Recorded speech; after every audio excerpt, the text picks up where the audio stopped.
Pernahkah kalian mendengar tentang kisah menakjubkan ketika Allah Subhanahu wa Ta'ala menciptakan nafsu? Sebuah kisah yang jarang dibahas namun penuh dengan pelajaran hidup.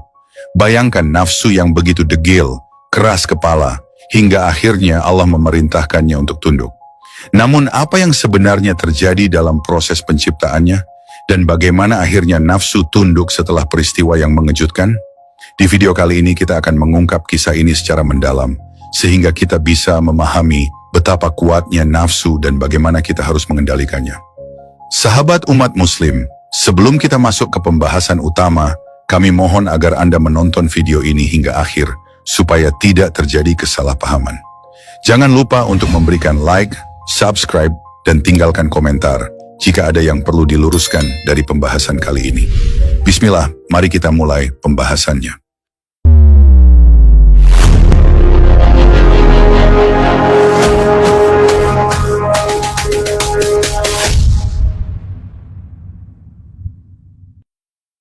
Di suatu masa sebelum alam semesta ini tersusun seperti yang kita kenal sekarang, ketika langit dan bumi belum terbentuk, ketika waktu belum berjalan, dan ketika segala makhluk belum diciptakan, Allah Subhanahu wa Ta'ala, Sang Pencipta yang Maha Agung, merencanakan penciptaan dua entitas yang kelak menjadi penentu arah kehidupan seluruh makhluknya di muka bumi, akal dan nafsu. Di balik ketenangan dan kehampaan semesta, Allah memanggil malaikat-malaikatnya untuk menyaksikan momen yang kelak akan menjadi pelajaran besar bagi umat manusia. Cahaya-cahaya malaikat berkumpul dalam keheningan penuh kekhusyukan. Mereka menyaksikan kebijaksanaan Allah yang tak terhingga. Dalam keheningan itu, Allah Subhanahu wa Ta'ala berfirman dengan suara yang melingkupi seluruh jagat raya, menggemakan kemuliaannya, dan memanggil salah satu makhluk yang paling mulia untuk diciptakan, akal. Kun fayakun, firmannya. Maka jadilah akal. Akal tercipta dalam sekejap, sebuah entitas yang memancarkan kecemerlangan, cahaya ilmu, dan kebijaksanaan. Wujudnya bukanlah fisik, melainkan sebuah keberadaan yang penuh kemuliaan, bercahaya, dan bersinar terang. Cahaya yang menyala dari akal bagaikan permata yang tak terhingga nilainya, simbol dari kemampuan untuk memahami, membedakan, dan mengenal Tuhan. Setelah penciptaannya, Allah Subhanahu wa Ta'ala berfirman kepada akal, "Wahai akal, menghadaplah engkau." Tanpa ragu, akal menuruti perintah itu. Dalam keheningan penuh taksim, ia bergerak menghadap ke hadapan Allah Subhanahu wa Ta'ala dengan segala ketaatan dan kepatuhannya. Cahaya kebijaksanaan menyala dari setiap sudut keberadaannya. Kemudian Allah berfirman lagi, "Wahai akal, berbaliklah engkau." Perintah itu dituruti tanpa ada sedikit pun kebimbangan. Akal berbalik, mengikuti kehendaknya tanpa mengeluh atau mempertanyakan. Itulah sifat dasar akal, tunduk, patuh, dan selalu dalam kehendak Allah. Lalu Allah Subhanahu wa Ta'ala berfirman lagi, "Wahai akal, siapakah aku?" Akal dalam kebijaksanaan yang mendalam menjawab dengan penuh rasa takut dan penghormatan, "Engkau adalah Tuhan yang menciptakan aku, dan aku adalah hamba-Mu yang dhaif dan lemah." Jawaban akal adalah pengakuan yang tulus, yang keluar dari sifat hakikatnya sebagai makhluk yang dirancang untuk mengerti dan memahami kedudukan Tuhannya. Allah Subhanahu wa Ta'ala tersenyum dalam kebijaksanaannya dan berfirman, "Wahai akal, tidak kuciptakan makhluk yang lebih mulia daripada engkau." Para malaikat yang menyaksikan peristiwa itu tersungkur dalam sujud, memuji kebesaran Allah yang Maha Pencipta. Mereka mengagumi makhluk yang begitu patuh dan mulia. Akal adalah simbol kebenaran, kebijaksanaan, dan kemampuan untuk mengenal Sang Pencipta. Namun cerita penciptaan belum selesai. Allah Subhanahu wa Ta'ala memiliki rencana lain yang lebih rumit dan penuh rahasia. Setelah akal, Allah menciptakan sebuah entitas lain yang memiliki sifat sangat berbeda dari akal. Entitas itu adalah nafsu. Dengan firman yang sama, kun fayakun, jadilah nafsu. Nafsu tak seperti akal, bukanlah makhluk yang memancarkan cahaya kebijaksanaan. Sebaliknya, ia adalah entitas yang dipenuhi oleh keinginan, hawa nafsu, dan kecenderungan untuk mengikuti hasratnya sendiri. Nafsu lahir tanpa ketaatan dalam dirinya. Ia adalah simbol keinginan yang seringkali berlawanan dengan kehendak Allah. Setelah penciptaan nafsu, Allah Subhanahu wa Ta'ala mengujinya seperti menguji akal. Allah berfirman, Firman kepada nafsu, "Wahai nafsu, menghadaplah engkau."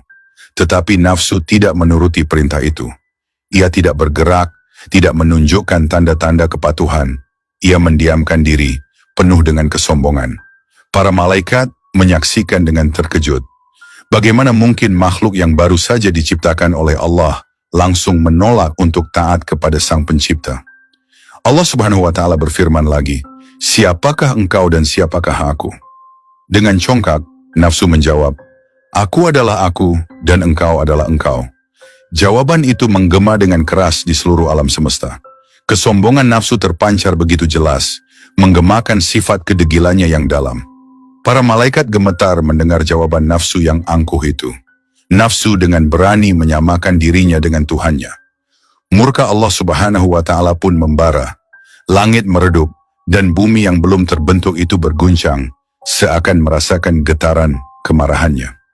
Allah Subhanahu wa Ta'ala memerintahkan malaikatnya untuk menghukum nafsu. Maka nafsu dilemparkan ke dalam neraka Jahim, sebuah neraka yang menyala-nyala dengan api yang berkobar-kobar. Di dalam neraka itu, nafsu disiksa selama 100 tahun. Api neraka yang panasnya tak terbayangkan membakar nafsu tanpa henti. Nafsu meronta, berteriak, namun tidak ada yang datang untuk menolong. Tidak ada tempat untuk lari, tidak ada celah untuk bersembunyi. 100 tahun penuh kesakitan, penderitaan yang tiada akhir. Namun, sifat nafsu memang keras kepala. Setelah 100 tahun berlalu, Allah Subhanahu wa Ta'ala mengeluarkannya dari neraka dan kembali bertanya, "Siapakah engkau dan siapakah aku?" Dengan wajah yang hangus oleh api, nafsu tetap menjawab dengan angkuhnya, "Aku adalah aku dan engkau adalah engkau." Kesombongan nafsu ternyata belum luluh. Bahkan setelah 100 tahun dalam penyiksaan, nafsu tetap degil, tetap membangkang kepada Allah Subhanahu wa Ta'ala. Allah Subhanahu wa Ta'ala yang maha mengetahui kembali, memerintah malaikatnya untuk menghukum nafsu, kali ini dengan hukuman yang lebih dahsyat. Nafsu dilemparkan ke dalam neraka Ju', neraka yang penuh dengan rasa lapar yang tiada terperikan. Di dalam neraka itu, nafsu merasakan lapar yang luar biasa. Setiap detik terasa seperti ribuan tahun. Nafsu merasa perutnya terkoyak oleh rasa lapar. Namun tiada makanan yang dapat menenangkan rasa sakit itu. Ia merintih, menjerit, dan meronta, namun sekali lagi, tidak ada yang datang untuk menolongnya. Nafsu menderita di dalam neraka itu selama 100 tahun, tenggelam dalam rasa lapar yang tiada akhir. Setelah 100 tahun berlalu, Allah Subhanahu wa Ta'ala kembali mengeluarkannya dan bertanya, "Siapakah engkau dan siapakah aku?" Kali ini, nafsu yang dulu penuh dengan kesombongan mulai melemah. Rasa lapar yang tak tertahankan, rasa sakit yang luar biasa, dan penderitaan yang berkepanjangan akhirnya meluluhkan sifat degil nafsu. Dengan suara yang gemetar, nafsu akhirnya berkata, "Aku adalah hambamu dan engkau adalah Tuhanku." Para malaikat yang menyaksikan peristiwa ini kembali tersungkur dalam sujud, memuji kebesaran Allah yang berhasil menaklukkan nafsu. Nafsu yang keras kepala akhirnya tunduk kepada Allah setelah merasakan penderitaan yang luar biasa. Penciptaan nafsu ini memberikan pelajaran yang sangat dalam bagi umat manusia. Kisah penciptaan nafsu adalah kisah tentang perjuangan antara ketaatan dan pembangkangan, antara kebijaksanaan dan hawa nafsu. Nafsu meskipun bukan makhluk yang buruk secara mutlak, memiliki kecenderungan untuk menyesatkan manusia jika tidak dikendalikan. Inilah sebabnya Allah Subhanahu wa Ta'ala mewajibkan puasa sebagai cara untuk menundukkan nafsu yang liar. Puasa adalah salah satu bentuk ibadah yang paling efektif untuk menundukkan nafsu. Saat kita berpuasa, kita menahan diri dari makan, minum, dan segala hal yang bisa memuaskan hasrat duniawi kita. Ini adalah bentuk pengendalian diri yang sangat penting agar nafsu tidak menguasai kita. Dalam Al-Quran, Allah Subhanahu wa Ta'ala memberikan peringatan yang jelas mengenai bahaya mengikuti nafsu. Allah Subhanahu wa Ta'ala berfirman kepada Nabi Daud alaihissalam, "Wahai Daud, sesungguhnya kami menjadikan kamu khalifah di muka bumi, maka berilah keputusan di antara manusia dengan adil, dan janganlah kamu mengikuti hawa nafsu, karena ia akan menyesatkan kamu dari jalan Allah." Al-Quran Surah Sya'ad ayat 26. Mengenal 4 jenis nafsu. Dalam diri satu kekuatan rohani yang menjadi penggerak jasmani untuk melakukan berbagai tindakan. Kekuatan ini seringkali disebut sebagai kemauan atau keinginan terhadap sesuatu dan dikenal dengan istilah nafsu. Nafsu ini dapat menjadi pendorong besar dalam kehidupan, namun jika tidak dikelola dengan bijak, ia juga bisa menjerumuskan seseorang ke dalam keburukan. Sejak dahulu, para ahli dalam berbagai bidang, baik itu psikologi, filsafat maupun agama, telah mencoba memahami dan mengklasifikasikan nafsu manusia. Meskipun terdapat perbedaan dalam jumlah pembagian jenis nafsu, semua sepakat bahwa nafsu dapat dibagi menjadi dua golongan besar, nafsu baik dan nafsu buruk. Namun, pandangan para orang tua zaman dulu mempersempit pembagian nafsu menjadi 4 jenis yang lebih mudah dipahami oleh masyarakat umum. Lawamah biologis, supiah duniawi, amarah emosional, dan mutmainah spiritual. Setiap jenis nafsu ini memiliki karakteristik dan pengaruh yang berbeda-beda dalam kehidupan manusia. Pertama, nafsu lawamah adalah nafsu biologis. Nafsu lawamah sering disebut sebagai nafsu biologis, adalah bentuk nafsu paling dasar yang terdapat pada setiap manusia. Nafsu ini mencakup kebutuhan dasar yang vital untuk keberlangsungan hidup, seperti makan, minum, dan hasrat seksual. Nafsu ini, jika digunakan sesuai dengan tujuan dan batasan yang wajar, akan membawa kesejahteraan dan pemenuhan kebutuhan fisik manusia. Namun tantangan terbesar dari nafsu lawamah adalah ketika ia tidak dikendalikan dengan baik. Nafsu ini, terutama dalam aspek syahwat seksual, dapat bertransformasi menjadi sumber petaka dan kehinaan bagi pelakunya. Misalnya, orang yang berlebihan dalam memenuhi kebutuhan seksual tanpa kendali akan jatuh dalam tindakan yang melanggar norma agama dan sosial, seperti perzinahan atau pornografi. Ketika nafsu biologis tidak ditempatkan pada jalur yang benar, maka kehancuran moral dan sosial pun dapat terjadi. Secara fisik, nafsu lawamah ini berpusat pada area perut dan bawah perut, menunjukkan bahwa ia terkait erat dengan kebutuhan fisik dasar manusia. Kendati demikian, pengendalian diri terhadap nafsu ini adalah kunci untuk menjaga keseimbangan dan harmoni dalam kehidupan. Kedua, nafsu supiah adalah nafsu duniawi. Nafsu supiah lebih dikenal sebagai nafsu duniawi. Ini adalah dorongan dalam diri manusia untuk menginginkan hal-hal yang bersifat material, seperti kekayaan, kekuasaan, dan kedudukan. Nafsu ini beroperasi di wilayah keinginan terhadap status sosial dan pengakuan dari orang lain. Banyak orang yang mengejar kedudukan tinggi, pujian, penghormatan, atau penghargaan sebagai bentuk pemenuhan nafsu supiah. Secara fisik, nafsu ini diposisikan di kepala, karena ia terkait dengan pikiran dan keinginan akan kekuasaan serta pengaruh. Nafsu supiah seringkali mendorong seseorang untuk tampil lebih baik daripada yang lain, bahkan terkadang dengan cara yang tidak benar, seperti pamer, curang, atau manipulasi. Ini adalah nafsu yang, jika tidak diatur, dapat mendorong seseorang pada keserakahan dan korupsi. Namun, nafsu supiah tidak selalu negatif. Ketika digunakan dengan bijaksana, nafsu ini dapat menjadi pendorong untuk mencapai kemajuan dan kemakmuran. Sebagai contoh, seseorang yang bekerja keras untuk memperoleh kekayaan guna membantu sesama, mendirikan sekolah, atau membangun fasilitas umum, akan mendapatkan pahala dan membawa kebaikan bagi masyarakat. Tetapi ketika nafsu ini melampaui batas dan seseorang menjadi rakus, ia dapat terjebak dalam sikap tamak dan egois, mengorbankan integritas dan moral demi keuntungan pribadi. Dalam banyak kasus, orang yang diperbudak oleh nafsu supiah seringkali terjatuh dalam kejahatan seperti korupsi dan penipuan. Ketiga, nafsu amarah adalah nafsu emosional. Nafsu amarah adalah bentuk nafsu yang berhubungan dengan emosi. Nafsu ini mendorong seseorang untuk bertindak di luar pertimbangan akal sehat, terutama dalam situasi-situasi yang memicu kemarahan, kecemburuan, atau kekecewaan. Nafsu amarah muncul ketika perasaan negatif ini menguasai diri dan seseorang tidak mampu mengendalikan reaksinya.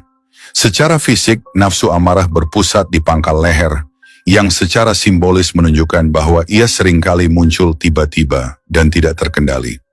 Orang yang terjerat dalam nafsu ini cenderung sulit membedakan mana yang benar dan mana yang salah, mana yang baik dan mana yang buruk. Nafsu amarah bisa muncul akibat rasa tersinggung, dendam, atau perasaan kalah yang menyebabkan tindakan merugikan, baik terhadap diri sendiri maupun orang lain.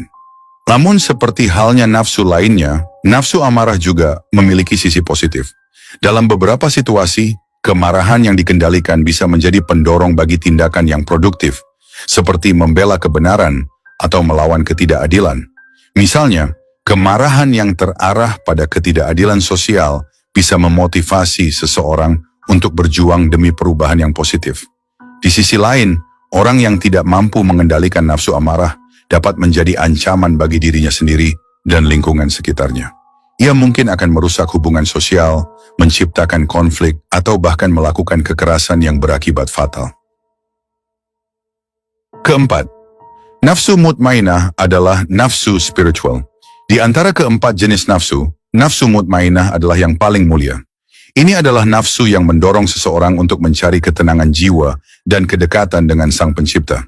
Nafsu mutmainah adalah bentuk nafsu yang murni baik, karena orientasinya adalah pada aspek spiritual dan kebajikan. Orang yang berada di bawah kendali nafsu mutmainah akan selalu terdorong untuk melakukan kebaikan dan ibadah. Mereka akan menolong sesama, menunjukkan sikap empati, rendah hati, dan penuh kasih sayang. Nafsu ini membuat seseorang menjadi tenang, ramah, dan bijaksana dalam menghadapi berbagai masalah kehidupan.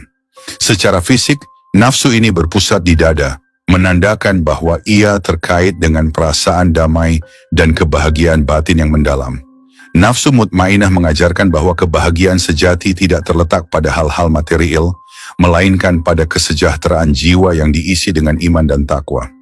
Ketika seseorang mencapai tingkat nafsu mutmainah, ia akan merasa bahwa hidupnya penuh makna, karena ia tidak lagi dikuasai oleh nafsu duniawi, amarah, atau biologis yang berlebihan. Dalam Islam, nafsu mutmainah ini sering dikaitkan dengan kebahagiaan di dunia dan akhirat. Orang-orang yang mampu menaklukkan nafsu-nafsu negatif dan mencapai mutmainah akan mendapatkan ketenangan jiwa yang dalam Al-Quran disebut sebagai jiwa yang tenang, nafsul mutmainah. Ini adalah tingkatan tertinggi yang diharapkan oleh setiap manusia dalam perjalanan spiritualnya. Keempat jenis nafsu yang telah dibahas memiliki peran yang sangat besar dalam kehidupan manusia. Tiga jenis pertama, yaitu lawamah, supiah, dan amarah, adalah nafsu-nafsu yang dapat berdampak positif maupun negatif, tergantung pada bagaimana seseorang mengelolanya. Sementara itu, nafsu mutmainah adalah puncak dari pengendalian nafsu, di mana seseorang mampu mencapai ketenangan dan kebahagiaan sejati. Nafsu, jika diibaratkan seperti api, bisa menjadi sangat bermanfaat ketika dikendalikan dengan baik. Api dapat memberikan kehangatan dan menerangi kegelapan, tetapi ia juga dapat menghancurkan jika dibiarkan berkobar tanpa kendali. Begitu pula dengan nafsu, ia adalah bagian yang tidak terpisahkan dari diri manusia, yang bisa menjadi pendorong untuk mencapai kebaikan, tetapi juga bisa menjerumuskan seseorang ke dalam keburukan jika tidak dikelola dengan bijak. Kuncinya terletak pada pengendalian. Setiap individu memiliki tanggung jawab untuk mengenali dan mengendalikan nafsu-nafsunya, agar hidupnya penuh berkah dan terhindar dari kehinaan. Ketika nafsu dikuasai oleh iman dan akhlak mulia, maka jalan menuju kesuksesan dunia dan akhirat akan terbuka lebar. Akhir kata, wassalamualaikum warahmatullahi wabarakatuh.